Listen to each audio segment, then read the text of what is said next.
Assalamualaikum warahmatullahi wabarakatuh. Saya ingin bertanya, kenapa sulit bagi saya untuk bertobat, terutama saat saya sendirian. Seringkali saya lupa jika Allah telah tetap mengawasi. Sulit bagi saya untuk menahan syahwat saya. Tiap kali itu pula saya bertobat, tapi setelah beberapa hari saya ulangi lagi. Begitu terus, tobat ulangi tobat ulangi lagi. Apakah Allah Subhanahu wa taala tidak menerima tobat saya hingga saya tetap mengulanginya lagi? Saya mohon doanya Ustaz agar Allah mengampuni saya dan memberikan jalan untuk saya agar bisa berhenti bermaksiat, dan mohon bimbingannya Ustaz bagaimana agar saya kuat menahan godaan ini. Jazakallahu khairan. Wa iyyakum. Terima kasih, jazakallahu khair. Sekali lagi yang bertanya, ini indikasi yang bertanya punya iman, hadirin.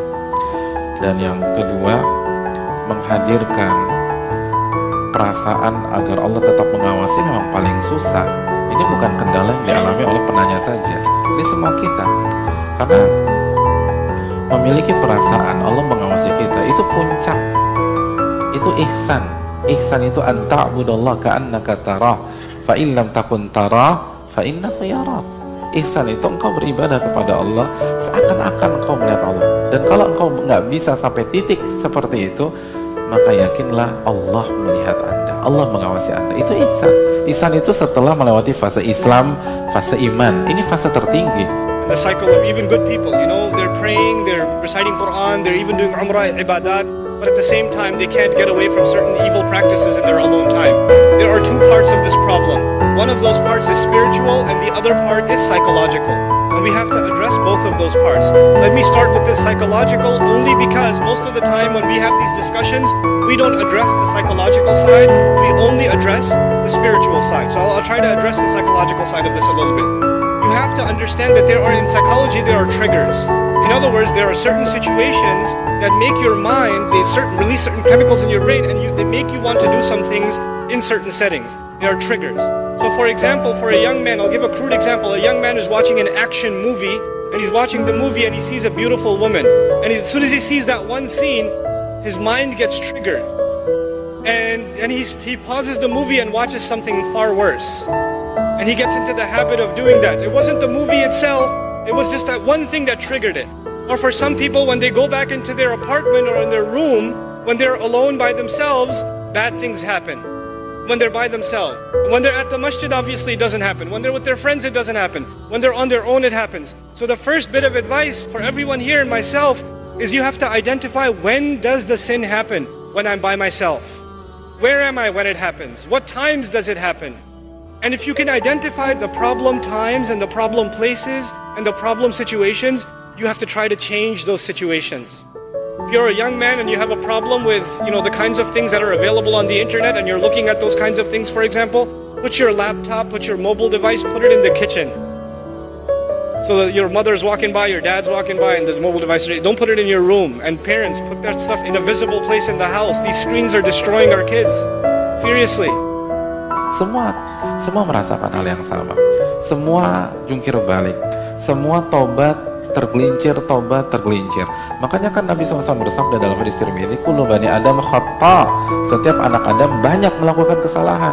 Banyak, bukan satu dua tergelincirnya. Wa khairul khata'ina tawwabun. Dan yang terbaik dari mereka yang paling banyak bertaubat. Jadi taubat bukan sekali, tawwabun, paling banyak bertaubat. Taubat lagi. Intinya perbanyak taubat. It is normal for a human being to make tawbah to Allah and then go back and do the sin again, because we are khatta'un. Rasulullah ﷺ described us not as khati'un but khatta'un. Kullu bani Adam khatta'un. And khatta' is a sighatul mubalagha. It's called the hyperbolized state. What that means in simple English is the one who repeats mistakes over and over and over again. Like a khabbaz makes bread over and over again. A khatta' makes mistakes over and over again. So that will happen. It's inevitable that some sin will occur over and over again. However, if in the back of your mind, the moment you made tawbah, you you are already thinking about 3 weeks from now, I'm going to be doing this again anyway. If you're thinking that in the back of your head, then لَيْسَتِ التَّوْبَةُ لِلَّذِينَ يَعْمَلُونَ السَّيِّئَاتِ. Tawbah is not for people who continually do evil deeds. They've already accepted it. Allah says, وَلَمْ يُصِرُّوا عَلَى مَا فَعَلُوا. They don't insist on what they did. In other words, you have to make a serious, verbalized, conscious commitment. This has to stop.